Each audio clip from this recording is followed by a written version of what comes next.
Hey guys, and welcome back to Jinka Jabo. It's Sunday night, and I went to church today, so I just wanted to talk about that. And I wanted to talk a little bit about religion in Vietnam and some changes that are happening here.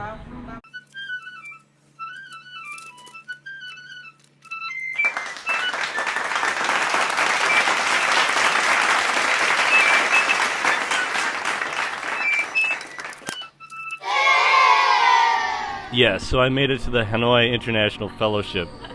Finally, after knowing about it for months and months. And I was pleasantly surprised, but at the same time it was also kind of a throwback to something that often felt like a chore, but I did anyway, and that was going to church. If there's a time of year to do it, though, it's in Christmas. And I had forgotten, it's December already. I'd forgotten about that, and it was really a flashback to see Advent candles, which I hadn't seen in a long time, not since I've been to, I guess, an evangelical church like this was. It reminded me of churches in Korea. And so when I got back from it, I found out when I was there that this next weekend, Franklin Graham, the son of Billy Graham, who is himself a very famous and successful evangelical preacher. This guy really needs to shut the fuck up. Waste of time. Franklin Graham is coming. And it's going to be this big event. They're going to have mostly Vietnamese services and stuff. They said for the foreigners to come on Saturday evening, and it's right close to my house. I can actually walk there. So that's going to be kind of neat to see that. And hopefully they will have Bibles, because the oddest thing, I tried looking just a couple weeks ago. Couldn't find a full Bible anywhere. I found a few New Testaments.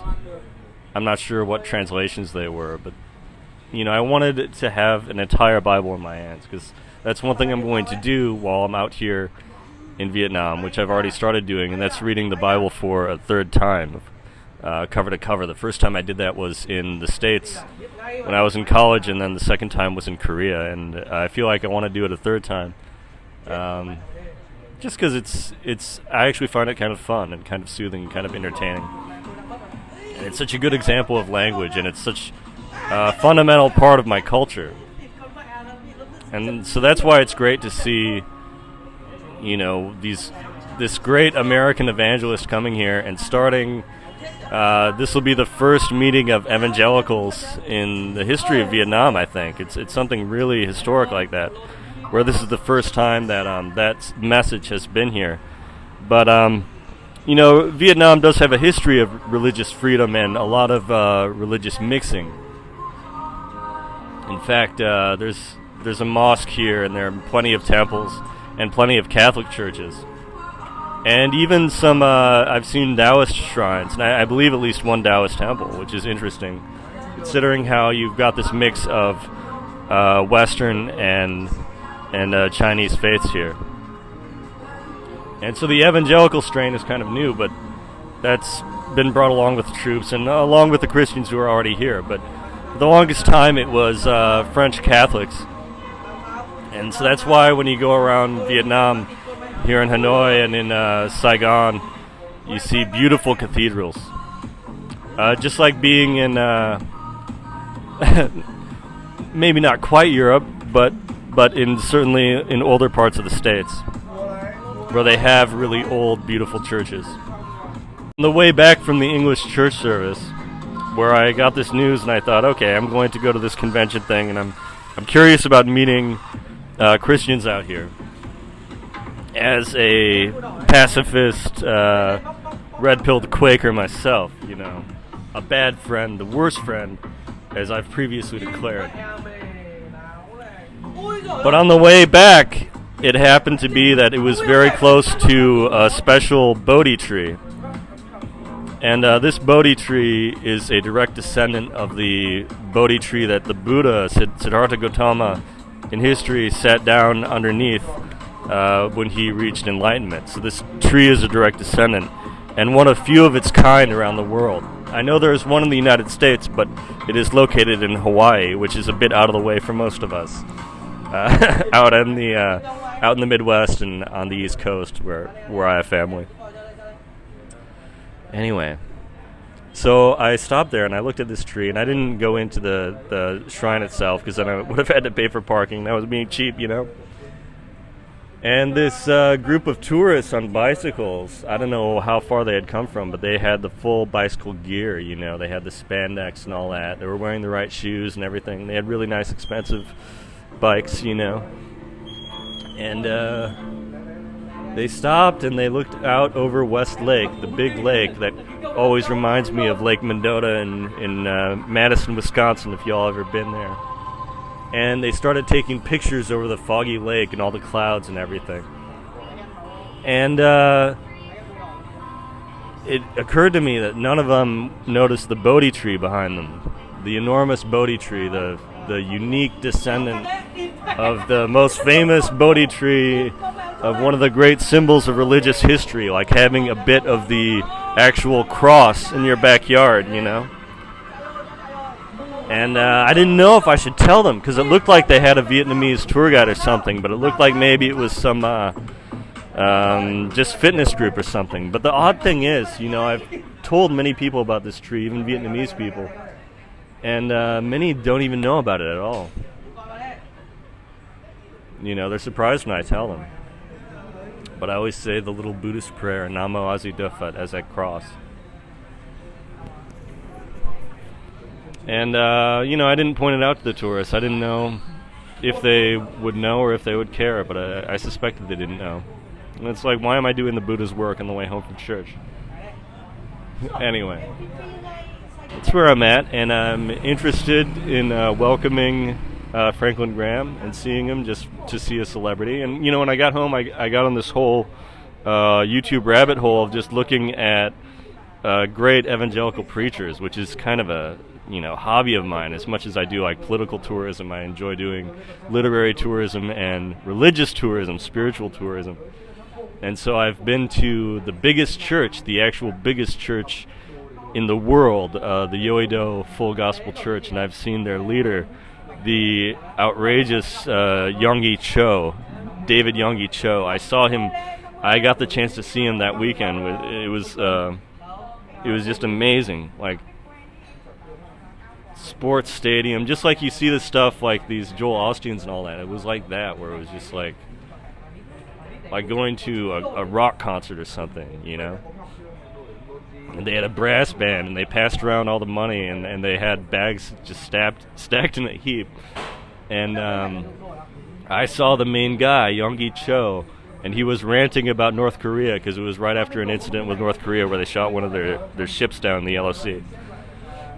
And you know, I saw him and his wall of bodyguards and Mercedes cars, you know. I saw that wall of all of that going on, and just thought to myself, you know, it's easier for a camel. You know the rest, right? So I looked him up after watching some Franklin Graham stuff, which I judged to be a lot better because he said that you know, his dad at least lived simply. There's more evidence that the Grahams had given more to charity and to actually spreading the gospel and all that.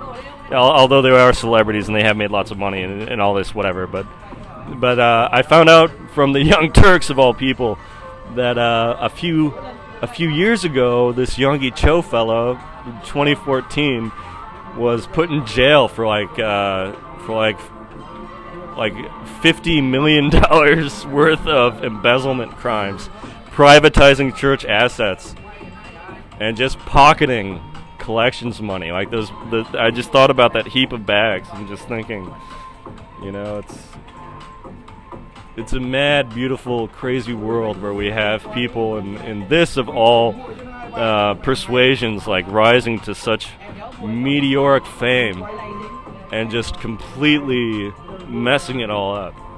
And it's thrilling to watch. Just like you remember that Ted Haggard guy. He He was busted with a male prostitute and meth. It's amazing. And I think Vietnam needs it. And they're ready, just like China's ready. Like they're trying to stop it in China. But the theory is that I read a projection once that China is soon going to be, population-wise, the biggest Christian nation in the world. Because the communists are finally letting churches be built, and I knew Communist Party members in China who are also members of churches, which is just fantastic. And like I've said before, when I was on the Yalu River separating North Korea from China, I got handed a Bible tract in Chinese by this ballsy old Chinese woman. And that was fantastic. I thought, that's going to catch on. And I remember when I was living in China, reading about bulldozers coming and smashing evangelical churches because they were afraid. But they can't suppress it much longer. And I think Vietnam is a good sign.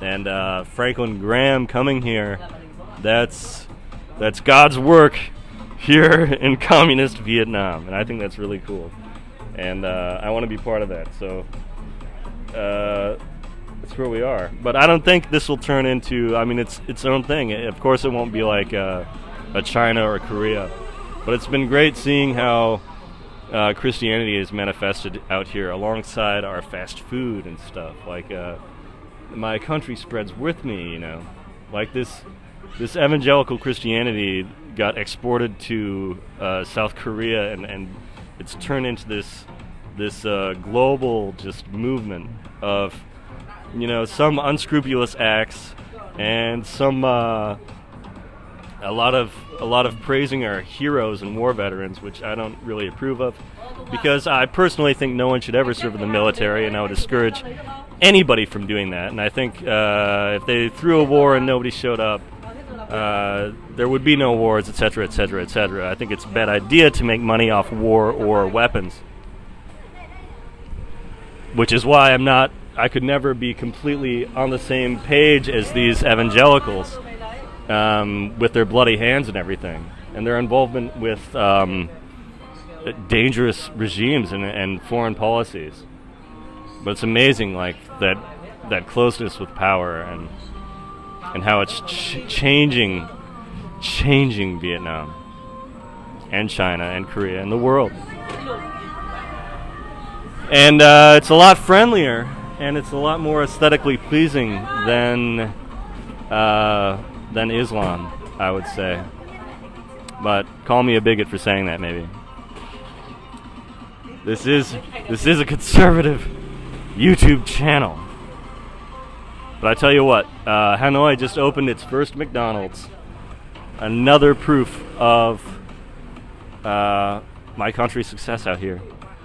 And burying the past and seeing, it was on my Twitter, the Vietnamese Ronald McDonald was, it was like seeing Santa Claus for real. It was like, well, what a beautiful Christmas this is turning out to be.